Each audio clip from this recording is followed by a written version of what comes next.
Hi, welcome for joining us for Future Apprenticeships. This is season 3, episode 5. Today is all about endpoint assessment. Thank you so much for joining us all today. We're live, so if anyone in the audience who's joining us live wants to ask any questions, put any comments in, my co-host Sacha and our guests Chris and Jacqui will be more than happy to answer those, I'm sure. But if you just put those in and if they cannot be an essay, would be great actually, because when it covers your face, it's always a bit weird. And if we could have them before 30 minutes, would be really good too. Today is all about endpoint assessment, and I wonder if I should actually bring in my co-host Sacha, because we've got two really interesting guests, but also a really interesting co-host. So Sacha, I wonder if I could bring you into the studio. Hey Sacha, how are you? Hi guys.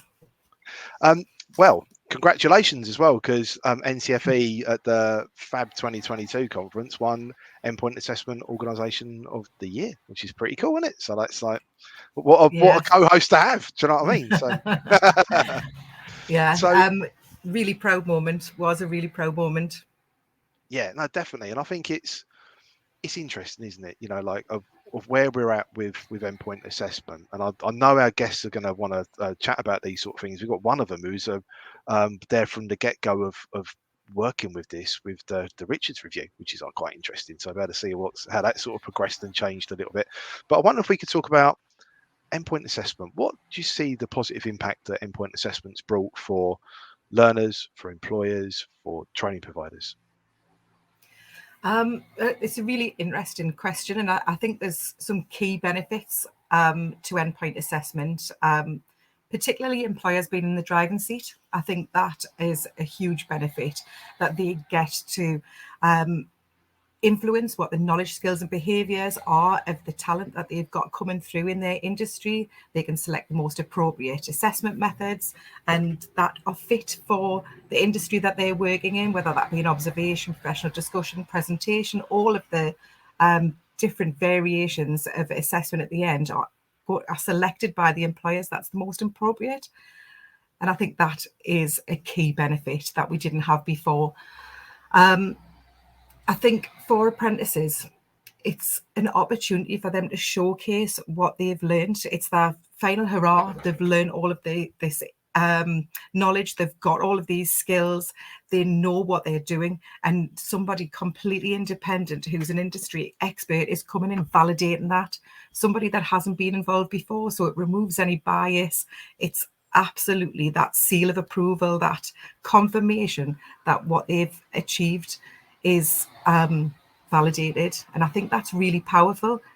In fact, I think having that complete independence is a real benefit. So it is about that validation, but it's about having those people who are at the forefront of industry who are coming in and making that approval, and they're confirming that that's the right thing for that apprentice, that they've achieved what they need to achieve, and that the employers have that assurance that that talent coming through has got that seal of approval by the right people. Yeah, no, definitely. I wonder if it's time now to bring in our guests. We've got two epic guests. I'm really, really chuffed that we've had to get both Chris and Jacqui.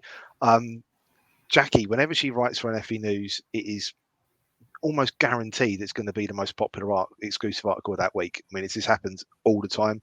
Chris has just got such a rich history in apprenticeships in particular, and he was even involved with the Richards review. I don't know if you remember that at all, but two absolutely epic guests. So Chris, Jacqui, I wonder if I could bring you into the studio.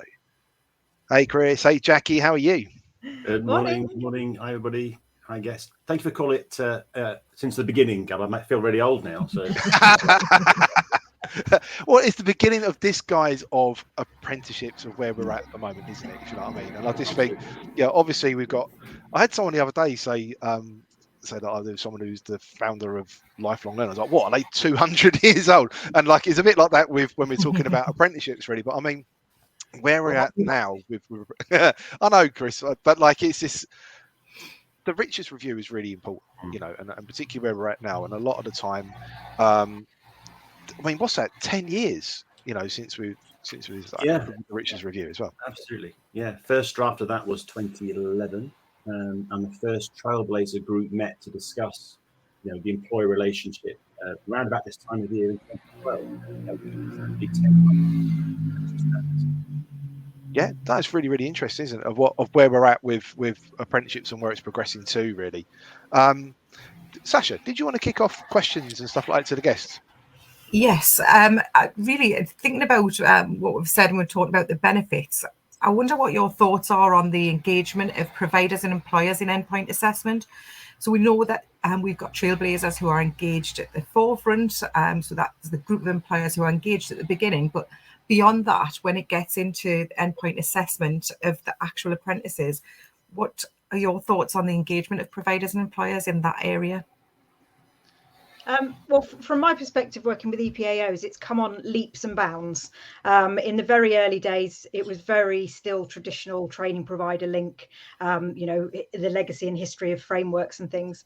There is now a huge amount more engagement with employers and much more proactivity, because to be ready for an apprenticeship, it really for endpoint assessment, it really is about tripartite working, employer, apprentice, endpoint assessment, and it's 4 ways, isn't it? And the training provider. There are still, I think, some challenges. There are some EPAOs that I work with that are finding that some of the training providers are reluctant to share the details of who the employer is, which is quite intriguing. But also some that have found that when they have engaged with the employer said, my training provider will sort it for you. So there is still a way to go. But if I look back, now compared to when I first started in endpoint assessment 8 years ago, it's come on huge amounts, and there is much more engagement. And I think the employers are seeing how it really, like you were talking about the validation, they're seeing the competencies as a result of the new way of doing things, and then it's really making it relevant to their workplace. And I think that's a big change from historical sort of knowledge-based learning. So. Yeah, I guess it also depends on the sector. Sectors where it's regulated, like involving, say, for example, the NHS or the MOD, then you're going to get, I think, employers that are going to be quite interventionist at the endpoint assessment level. It needs to be like this, or it must be done in this particular way, or these are the resources that we need to provide. And certainly from the kind of employer trailblazer group level of employer engagement, again, there are some sectors which only have 2 or 3 employers that you could choose from. So, invite 10, including small ones. Well, there's only 3 or 4. I mean, things like air traffic control, for example, there's 5 or 6 employers across the country, and they're going to have to be the endpoint assessors as well, because you can't, NCFE could say, well, we could recruit air traffic controllers to go and do air traffic control endpoint assessment, but it's not NCFE that's doing it, it's through the arms of someone else. So there's an element of employers having to be involved as well. I mean, employers in terms of their learners and what the learners get out of it. Something like customer service or retail or business administration with such a massive variety of context, it's really difficult to create something which is going to be fit for each of those different purposes. Whereas something that is very, very focused, again, ATC being one of them, very, very kind of focused, it's very clear what the employer can see in this and get out of it and be involved in. So I guess there's a sector bit, and some of those with large volumes, where employers might well have 20 different standards in operation in their business, it's very difficult for them to feel like they're engaged in each of those steps, because leaders might be involved, but the actual supervisors and mentors feel out of it being done to them as well. So it's a balancing act. But I agree with Jacqui. Over the last, even last 5 years, taking the COVID bit out of it, the employer engagement has become much more part of it, and certainly the requirement now under the apprenticeship regulations that employers are part of things like progress reviews, I think is going to push that again a stage further, and remote assessment, and not having to have ceremonial meetings and pulling everybody off of work. I think it's going to just change that dynamic so much, and I think for the better as well. Yeah, I agree. Sorry. Yeah, no, sorry, Sacha. We've had our first question come in. I wonder if I could add that in for everyone. So Ali, thanks a lot for joining us today. And I think basically she's asking with regards to competition. So what's everyone's sort of views on Chris? You sort of touched on it a bit with looking at air traffic control and stuff like that. Yeah. Well, going back to the spirit, again, back to the Richard review, being the old hand here. When I was typing it up, I was saying employers are going to be writing standards, and we're going to have endpoint assessment organizations competing, and BIS at the time were quite sort of Let 1,000 flowers bloom was one of their key phrases they used at the time. So it drove a competition. If we have more than one EPAO, it's going to increase the quality because market forces say if you're better. Because at the early stage, what happened was if we've got high pass rates, everyone will come to us. So there's kind of moral quality question coming through saying, well, we don't want to make it too easy because everyone will pass, but that means we'll be popular, or make it too hard and we'll have a problem. And we saw that in kind of national qualifications with, exam bodies having an element of that competitive culture. We changed up exam bodies as part of a quality assurance decision. There's elements of that. I think we may have gone too far down the let 1,000 flowers bloom. I mean, having at some point, was it 45 EPAOs? That's not a choice. You go down to geography or to who you know. And it's almost going back to that old Ivy-Evie relationship, was like, who's your chums? And let's chum up to them because they'll do it. It wasn't about quality. It wasn't about price. It wasn't about employers being in control. Because I just hear them say all the time, oh, well, you decide who you work with. So they're abdicating that. I think Jacqui talked about that, abdicating it to the training provider rather than having some control over it ourselves as an employer. So, yeah, I think, and certainly with the rationalization of numbers and the introduction of off-qual recognition as well, I think it's going to shake out a few of the sort of smaller ones who may not necessarily be niche, but just thinking, well, we'll do this because it's something we can do for an income stream, may just shake out some of those EPAs as well. Yeah, I mean, I think from my perspective, I like the bringing competition into the market so long as there's the quality with it. So I'm not of a view to sort of move down the road of a single EPAO, because I think the competition and it brings that quality. But there is this point about the consistency of the endpoint assessment, because that's where we have seen issues where the quality of endpoint assessment and is varied, and therefore the consistency is varied.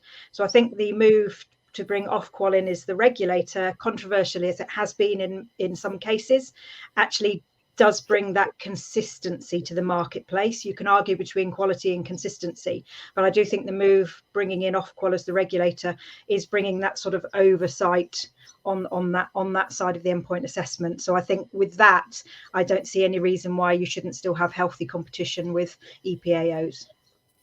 There will be some standards, I suspect, where it will be very difficult to have more than one because it's so specialist, and Chris touched on that.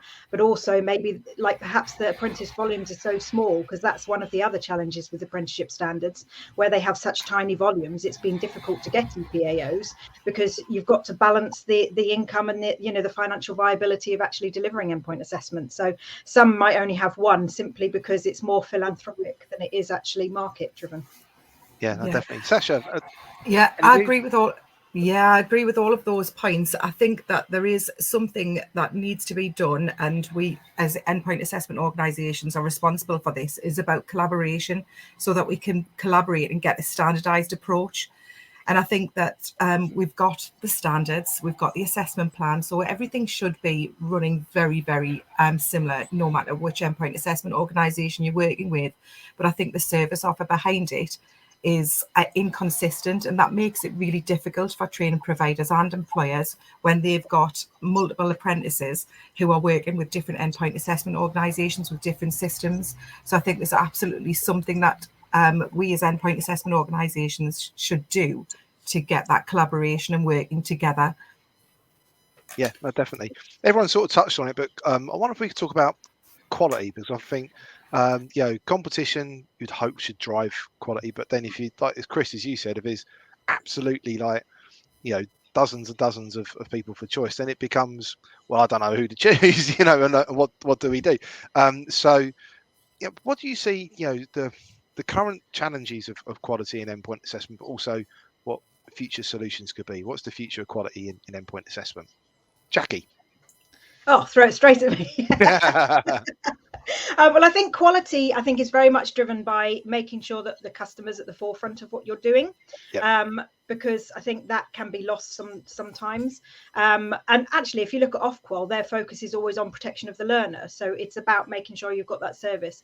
But you've also got to make sure you've got very close adherence to the standard and the assessment plan. I know sometimes I feel like I'm banging my drum on that, but I have seen times where there are EPAOs that have not been fully adhering to the assessment plan. But the assessment plan and the standard are there for a reason. You should be following them. Yes, there are quirks. We all know there's quirks in some of them. We know there's some grey areas, so you will get variations. But I think bringing in that consistency and adherence to the rules and the standards and the assessment plans is actually what will drive that quality. And then having joined up working, like Sacha mentioned, to actually address where there are those fuzzy areas or quirks, whether there's something in the assessment plan that isn't right, or something that doesn't work. I mean, there's EPAOs where they've done assessments where it's been given 60 minutes. The reality's turned out that it's physically impossible to cover all the KSPs in a 60-minute period. So these things can be worked through, but that's where the collaborative work, I think, can come in, and hopefully potentially with the role of the EQA provider, because they should be gathering that information from the EPAOs to then be able to filter it back out to bring that consistency to it. Because I think historically it's been a bit hodgepodge. If your approach, it seems to work, okay, stick with that. Another EPA, your approach seems to work as well, stick with that. And that's where you get the difficulty in that they both are quite possibly very high quality approaches, but there isn't the consistency. So I think that collaboration and sharing, but making sure you're adhering to the rules and regulations and the assessment plan and standard, will help drive that quality. Yeah, no, that's really cool. Chris, any thoughts? Yeah, I suppose to go back to the original intention of endpoint assessment and the quality decision. So the employer groups, the trailblazer groups, were asked to write assessment plans with no training, no support. I mean, support came from the network. So I remember going around, funded by the Federation, FIS as it was at the time, to help EPAOs and trailblazer groups understand what multiple choice was about, or practical assessment. And what's happened in the, we supposed to have 100 occupational standards, and that was it. So Matt Hancock, remember him, jumped on stage and said there'll only be 100 occupations. Don't want 2,000 standard frameworks turned into standards. Of course, we've gone almost back the other way. So employer group says, I want to have an interview, but I don't want it to feel like an interview. Let's call it a professional discussion. And they say you must ask the following 10 questions. So suddenly, as Jacqui said, there are quirks, but there's more. It's more than quirks. There's some hard-baked bad practice in some of the endpoint assessment plans, because the employer groups who created them aren't experts in that area. And Ofqual and ESFA and IFA, of course, in latter years, are having to try and deal with that. So I think there does need to be a bit of a kind of narrowing down of the range and the interpretation of what an assessment should be. And then we can start to build quality on top, because NCFE's interpretation of professional discussion with 10 themes or 10 questions you have to write a bank is probably not going to be the same as A and others. But NCFE and A and other are not required to come together and standardize their approaches under an Ofqual banner, because we're in competition. So you're kind of building in requirement for quality, but not allowing quality systems to operate. And if you did, well, we don't want to give our crown jewels away about how we operate our wonderful endpoint assessment. We're endpoint assessment organization of the year. Why would we want to tell you that? And I know you're collaborative, Sacha, I know you are, but it does feel like you're kind of forcing things into the wrong place. And the other side of quality, well, who's the arbiter of that? So Ofqual, protect the learner, make sure that these things are rigorous, because any appeals and complaints can go all the way through to His Majesty, because it's public examinations. It's a DFE route. It isn't how it used to be, which is the buck will stop at the examination organisation or the awarding organisation. It goes way beyond that. And I do adjudications on complaints and things, the next step of which goes off the DFE. So there's that bit of quality, but we haven't got the resource to do all those different facets all the time, because there's so many different ways of working. So I guess there's going to be a little bit of, not rationalization is the wrong word, but I think consolidation of practice to at least give us, everyone's clear that when you do a multiple choice question and the pass mark 60%, then that means if you get 61%, you have achieved something, but 59 means you haven't. And that's really hard to do. Across so many different types of standards and the way that they're put together. I think one of the other points on quality as well, from the customer side, the employer, training provider, and even apprentice side, when it comes to endpoint assessment, there's no ability for them to understand the quality of the EPAOs. So in the training provider world, they have the Ofsted and they get grades. In the endpoint assessment world, there's nothing visibly in the public domain to tell a customer what the quality is of those EPAOs beyond what the EPAOs are saying themselves. So I do think there's a gap there in terms of, if you want employers to make choice, then you need to give them the means to be able to make an informed choice. Especially the comment you made earlier about who knows who, you pick that EPAO because you know them and they're mates of. Well, if you don't give them a mechanism to make a choice by benchmarks of quality, for example, then how can they make an effective and informed choice about the appropriate EPAO to use? I mean, we had a sorry to interrupt. I had a piece of work around that funded by Biz at the time to do a kind of TripAdvisor type rating system, but it got battered by the network because, who's to say that's the right quality measure? Yeah. Or if we come out badly, what's our right of appeal? And you've misunderstood. So it actually becomes really difficult to do because it's so varied. It's not a hotel with a restaurant and a bar, things everybody recognizes. These are very nuanced quality measures about the conduct, and it became down to, well, we didn't get our result until day 30 and you promised it was 10. It's not as horrendous because other people have a service standard of 15 days, so you actually would have been better than that. So on that quality measure, you've done really well. On that one, you've picked it really bad. So it's so difficult to do because it's just so much stuff going on in the quality world. Sacha, anything you want to add? I've seen you come on and off on mute a few times. Yes, actually, on that point about selecting the endpoint assessment organisations and the benchmark, I find it really interesting when I see endpoint assessment organisation using their success rates as a tool to attract people, because the achievement rates are not the endpoint assessment organisation's achievement rates. And it's almost like they're saying, come to us because you're more likely to pass, which then actually takes away the quality of the assessment. That's not a benchmark of an endpoint assessment organisation because they have a 96% achievement rate or success rate. That's actually the providers. It's the apprentices achieved that. They've achieved that. And the providers have given the teaching and learning, and the employers have supported that. I find that really interesting, that that's a benchmark that many endpoint assessment organisations I see advertised. And it's something that I absolutely put my foot down in NCFE, is that that's not our achievement rates. So we use other measures to encourage people to come to us. And I think the quality and the standardisation of endpoint assessment organisations is something that we're crying out for, and we need that. And we need that to be able to provide the best service to the providers and the employers. And I think that's really key for the future. Yeah, no, definitely. I wonder if we could move on to something else around quality. I know, Jacqui, this is something you mentioned to me when we were sort of planning out, ideas for topics to cover on the shows around bundling. I wonder if you could, for those who don't know, maybe you can explain what we're talking about with bundling, because we don't want to assume, and then and why do we need to talk about that? Right. I think that's really important for people.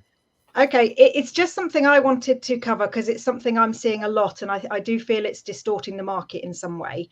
There is a rule for endpoint assessment organisations that you're not allowed to do packaging, I suppose. You're not allowed to bundle prices together. So, for example, if you do endpoint assessment with us, we'll give you a discount on a qualification over here, or we'll give you free membership to X. It's against the ESFA conditions for EPAOs. What is happening is it's happening quite a lot across the endpoint assessment sector, whereby endpoint assessment organisations are saying, if you buy endpoint assessment with us, we'll give you X or Y or Z.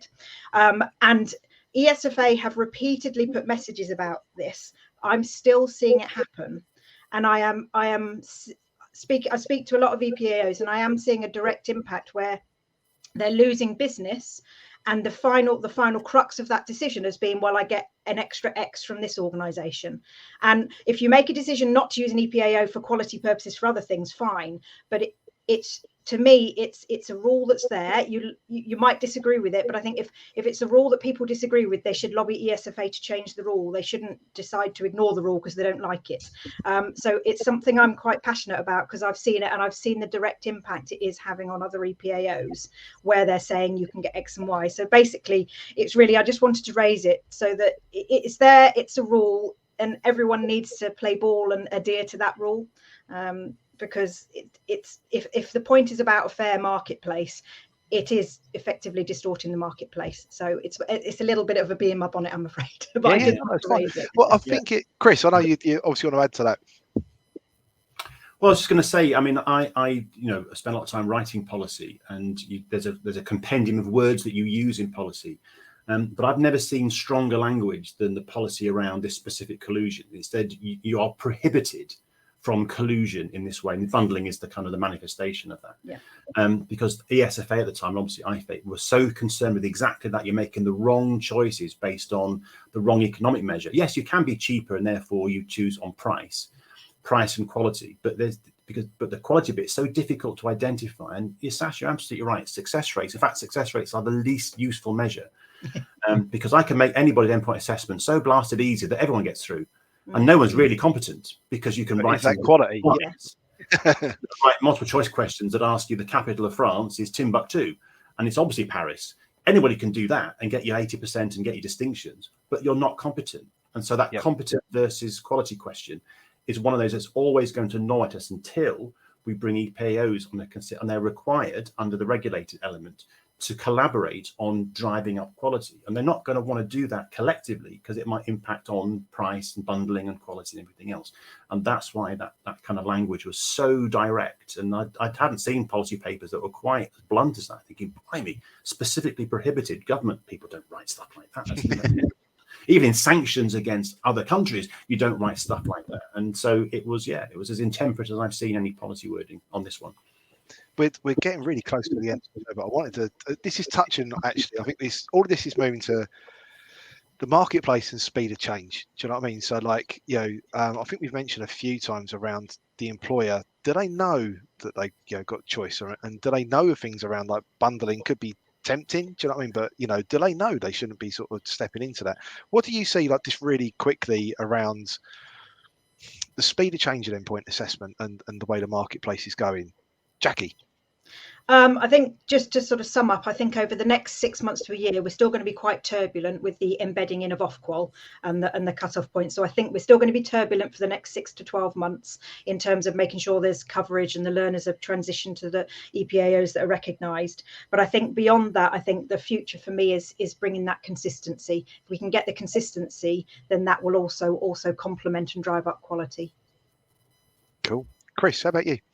Yeah, I think I'll take a different angle then. I agree with Jacqui. Take a different angle that some assessment plans and standards are not responsive to the dynamic change of business. And certainly the way we're doing business now, the type of ignoring the political environment that we work in, we obviously can't ignore that. But, technology changes, the way we work with overseas partners changes, the way that we use business practice, the economics of running business because of taxation, everything else changes. Means I've got to do things slightly differently, and the standard and assessment plans will automatically lag behind. And the more bureaucratic you make that about being able to change things, the harder it will be. And then you also lose the quality, because you bring in things that have not been as rigorously thought through. Suddenly you've introduced a problem, and that becomes a consistency problem. So I guess I would say yes on the consistency, but also the ability to move faster in updating and amending current practices. Things like remote assessment even through COVID, took ages to agree that remote assessment could be done. And there's so many strictures on that. Is there a way to actually be better with this form of remote assessment? You know who you're talking to right now. I know who I'm talking to right now. We can see that's obvious. And there's ways, Procter and everything else can do that. But to make it face-to-face and robust, and it doesn't always work in some sectors without dropping the quality. Is there a way to think differently about the conduct of assessment? Yeah, no, definitely.